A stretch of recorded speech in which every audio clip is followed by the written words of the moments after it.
Hey guys, hope everybody's well.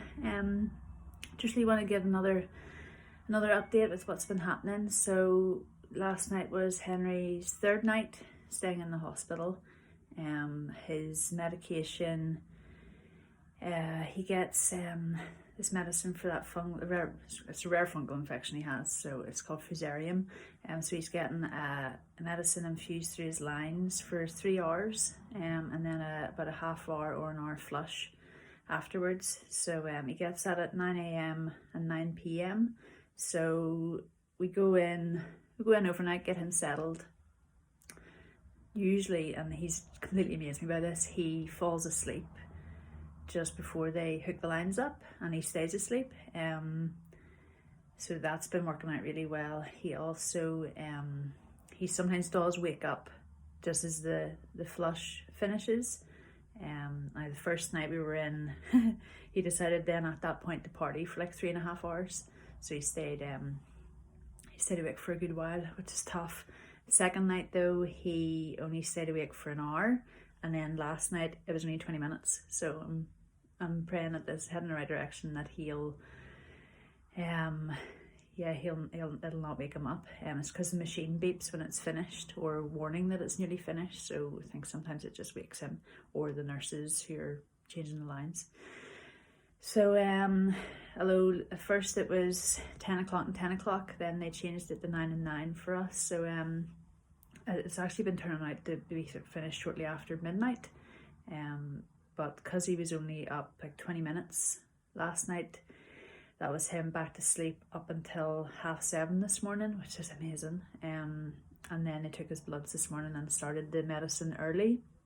So it's a wee bit earlier now, so we're going to head up tonight at about 8 o'clock, get the meds hooked up as soon as possible. So yeah, he's on that, not showing any reactions or side effects to it, which is great. So let's just pray that it fights this infection. The doctor says the success rates of using this one against this fungus is actually really high, so I'm confident in that. It's just we were initially told it's 8 to 12 weeks, so 8 to 12 weeks of this. So it's quite a long time. But what she's saying is after 2 weeks we're going to do another CT scan just to check it's heading in the right direction. And from then we'll maybe know how much longer we need to be on it, and talk about scheduling Bristol again. At this point we don't really know what's happening there. So the doctor on Friday, she discussed with David that there might be a likelihood or a possibility that he can get this medicine done differently, like not infused but done orally, which means he could get it done at home and we could do it, which would be amazing. And initially I just jumped at that. I was just like, oh, it has to be done that way. But the more we kind of grounded ourselves, we're just thinking, and I suppose we're thankful that this medicine exists for this fungal infection because it's so rare. But the main priority is Henry getting the medicine the best way possible that'll fight the infection. So I suppose you need to move your my selfish ways out of the way, and remember what's important. So and Henry's settling so well at the hospital at the minute, so I'm happy as long as he gets enough rest and keeps eating and drinking. Now the doctor came in to see me on Saturday morning, and they are completely confused by Henry. This isn't a typical fungal infection that a kid with JMML would get. And especially before transplant. Usually there's 2 other fungal infections that are quite common after transplant. So first of all, that's confused them. Secondly, with this fungal infection, he's actually meant to be showing signs of like sickness, like fever, being sick, just not being himself. And he's not, he's just getting on with it. So I'm so thankful for that, because I don't want them to be sick. So he's staying strong. So yeah, there's just a few questions in my head. His blood counts are down. I'm just wondering, like, has he had this all along?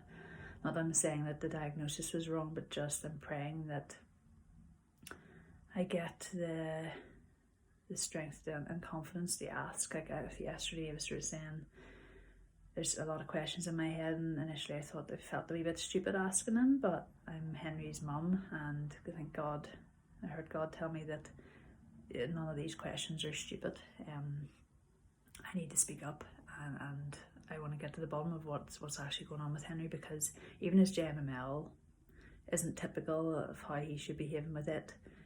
His bloods have come right down, still higher than they should be, but they're definitely way lower. Like, they were up at 90 when we first got diagnosed, and now they're low 20s, and I think they're meant to sit between 10 and 15. So yeah, I'm just amazed, and I know it's God.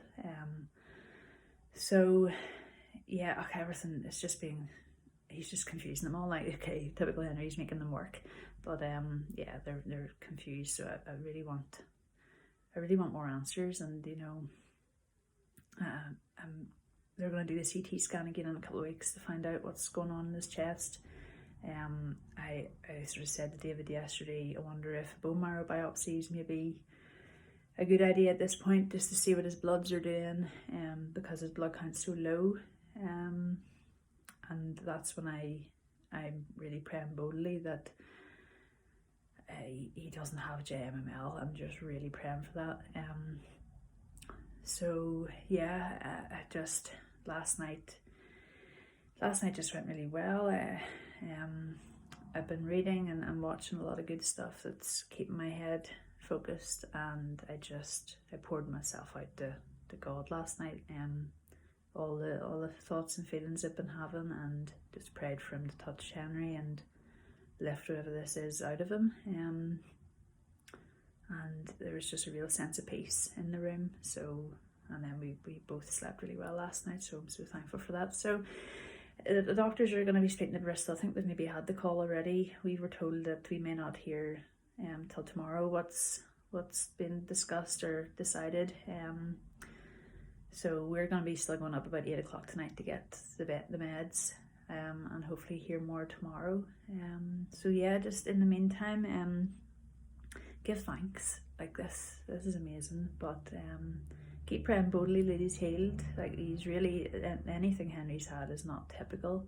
So I'm just praying that means, you know, God's doing a great work in him,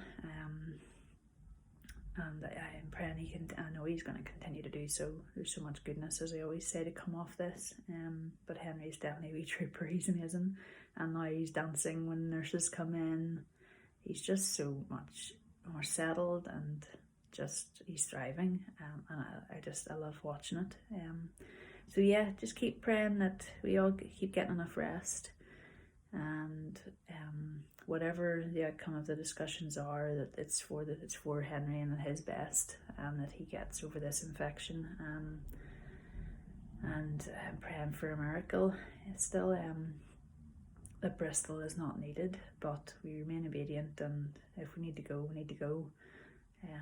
There's obviously more work that God wants to do through this. So yeah, just keep praying. I'll update you tomorrow when I hear what's been happening. But yeah, if there's anything else quickly, like in the meantime or whatever, I'll post it. But these video updates are a wee bit handier and quicker, so I'll maybe keep doing those. So yeah, in the meantime, stay safe and healthy. I know lockdowns there's things changing. I don't know.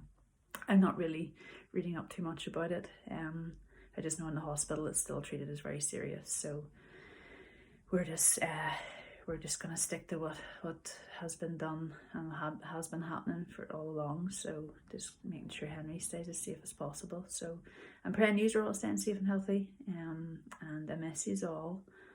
And I'm so thankful for the messages and prayers that you've been sending. It's really helping us and strengthening us. So yeah, I'll update you when I know more. And in the meantime, yeah, take care and stay safe. Bye.